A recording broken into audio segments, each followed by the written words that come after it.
Good evening বন্ধুরা, welcome back to my channel Shampa ব্লগসে তোমাদের অনেক অনেক স্বাগত। কেমন আছো বন্ধুরা? নিশ্চয়ই ভালো আছো, আমরাও খুব ভালো আছি। আর আজকে সন্ধ্যাবেলা নিয়ে চলে এলাম চিলি চিকেন। আজকে সন্ধ্যাবেলা হবে চিলি চিকেন আর রুটি।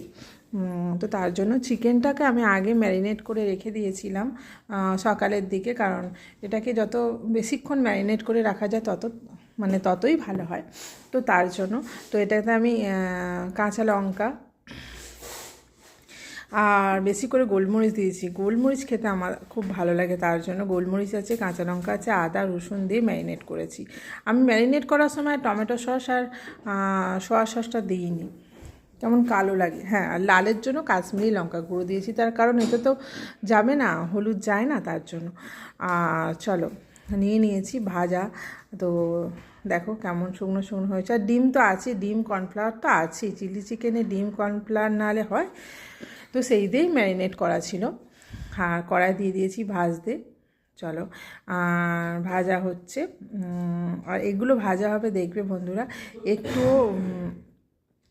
একে অপরের গায়ে লাগবে না, এরকম করেই ভাজতে হবে। একে অপরের গায়ে লেগে গেলে না বিচ্ছিরি হয় খেতে। তো এরকমভাবেই ভাজা হবে। চলো ভাজা হোক, তারপর বাকি জিনিসগুলো গুছিয়ে নিই। এই যে দেখেছো, একটাও কেউ কারোর গায়ে লাগেনি, একদম আলাদা আলাদা হয়ে আছে। এরকম আলাদা আলাদা করেই করতে হয় এগুলো, আর গায়ে লেগে গেলে না বিচ্ছিরি হয়ে যায়, বিচ্ছিরি হয়। তো তার জন্য ভাজা তো হয়েই গেল। তো কড়াই আমি দিয়েছি রসুন আর কাঁচা লঙ্কা কুচি। দেখলাম চিকেনটা খুব ঝাল হয়ে গেছে, তাই কাঁচা লঙ্কা অনেক কুচিয়েছিলাম। কাঁচা লঙ্কা কিছু তুলে রাখলাম। রসুন কাঁচা লঙ্কা অত দিলে আরও ঝাল হয়ে যাবে, খেতে পারবে না। তারপর আমি ওরই ফাঁকে ক্যাপসিকাম আর পেঁয়াজগুলো কুচিয়ে নিয়েছিলাম, আর টমেটোও আছে, তো এগুলো কড়াই দিয়ে দিয়েছি। আর চলো এগুলোকে ভাজতে হবে, খুব বেশি ভাজে না, হাফ ভাজে। তারপর আবার একটু সসের জল দিয়ে এটাকে একটু সেদ্ধ করতে হয়, তো তার জন্য 50% ভাজলেই হবে।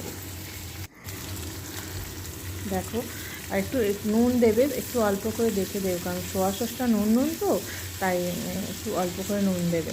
তারপর পরে দরকার হলে চেখে নেবে, চেখে নিয়ে নুন দেবে। আমি একটু চেখে নিই বন্ধুরা, আমার অত আন্দাজ হয় না। তো চলো, আর তার ফাঁকে আমি সসটা বানিয়ে নিচ্ছি। এখানে যে কাঁচা লঙ্কার যে সসটা দেয় না, সেই কাঁচা লঙ্কার সসটা আমি দিই না, আমি ওর বদলে কাঁচা লঙ্কা দিয়ে দিই। কাঁচা লঙ্কা দিয়ে দিই, তাই আমার কাছে থাকেও না ওই সসটা। আমার কাছে সোয়া সস দিলাম 1.5 চিপি 2 চিপির মতো, আর টমেটো সসও দেবো 2 চিপি 3 চিপির মতো দিয়ে।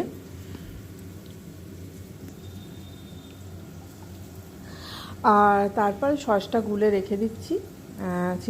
চিলি চিকেন মানেই সসেরই টেস্টটা বেশি থাকে চিলি চিকেনে।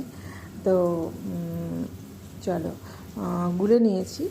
আর এখানে পেঁয়াজ আর ক্যাপসিকাম রসুন এগুলো সব ভাজা হচ্ছে, ভাজা মোটামুটি হয়েই গেছে। তো এটা ঢেলে দিতে হবে। ঢেলে দিয়ে তারপর একটুখানি ফুটে উঠলেই চিকেন যে পকোড়া করা আছে না, পকোড়াগুলো দিয়ে দিতে হবে। দিয়ে দিলাম, আর দিয়ে একটু ফুটিয়ে নিয়ে, এইটার একটা মজা আছে চিলি চিকেনে, সবাই জানো বন্ধুরা, যতক্ষণ না একটু কর্নফ্লাওয়ার গুলে দিচ্ছ ততক্ষণ যে চিলি চিকেন ভাবটা আসবেই না, নাহলে চিকেনের ঝোল বলে মনে হবে। তো চলো আমি একটু কর্নফ্লাওয়ার গুলে নিই। ওই 2 চামচের মতো জল নিয়েছি, আর ওই 1.5 চামচ 1 চামচ দিয়েছি কর্নফ্লাওয়ার। অল্প পরিমাণে চিলি চিকেন তো, গুলে নিয়ে আর এর মধ্যে ঢেলে দিতে হবে। আর চলো ঢেলে দিয়ে একটুখানি ফুটিয়ে নিয়ে নামিয়ে নিতে হবে। তো চিলি চিকেন তো আমার তাহলে রেডি হয়ে গেল, মোটামুটি 90% রেডি হয়ে গেল। এইবার করবো রুটি করে নিয়ে তারপর দেবো সবাইকে খেতে।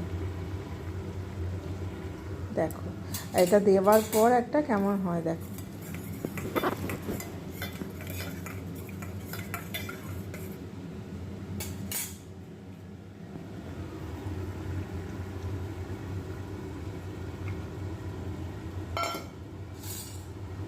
যতক্ষণ না এই কর্নফ্লাওয়ারগুলো দেবে ততক্ষণ চিলি চিকেনটা ভালো হবে না।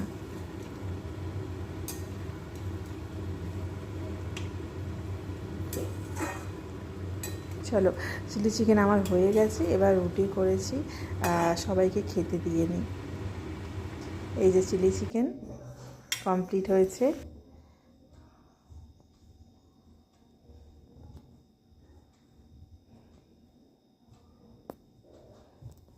রুটিও হয়ে গেছে, সবাইকে রুটি দিই আর দিয়ে তারপর আমি খাবো।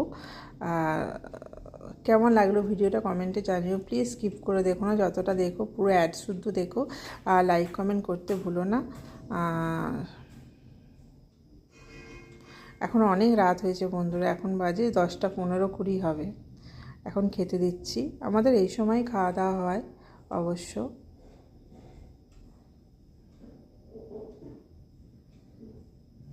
চলো টাটা, আবার দেখা হবে নতুন একটা ভিডিওর সাথে।